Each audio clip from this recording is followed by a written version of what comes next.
Google Chrome ব্রাউজারে আপনারা কিভাবে সেফভাবে যে কোনো ওয়েবসাইটে প্রবেশ করবেন এবং সেফভাবে সার্চ করবেন।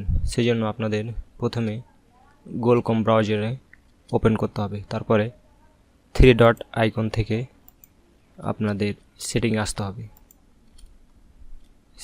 সেটিংস থেকে প্রাইভেসি অ্যান্ড সিকিউরিটি থেকে আপনাদের একটু নিচে আসতে হবে সিকিউরিটি। এই সিকিউরিটি অপশানে এসে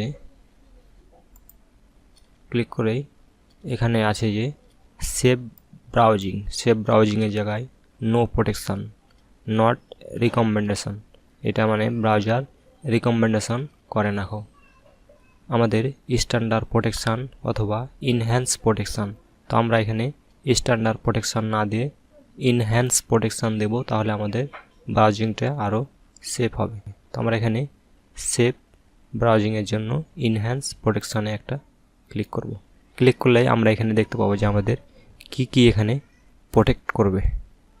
আমাদের এখানে পাসওয়ার্ড প্রোটেক্ট করবে, তারপরে বিভিন্ন ওয়েবসাইটে প্রবেশ করতে গেলে বিভিন্ন যে ম্যালওয়্যার অ্যাটাক হয় এগুলো আমাদের হবে না।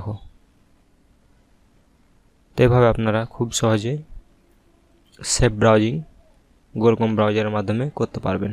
তো ভিডিওটি ভালো লাগলে অবশ্যই লাইক দেবেন। ভিডিও সম্পর্কিত আপনার কোনো প্রশ্ন থাকলে অবশ্যই কমেন্ট করবেন এবং আমার ইউটিউব চ্যানেলটিকে সাবস্ক্রাইব করবেন।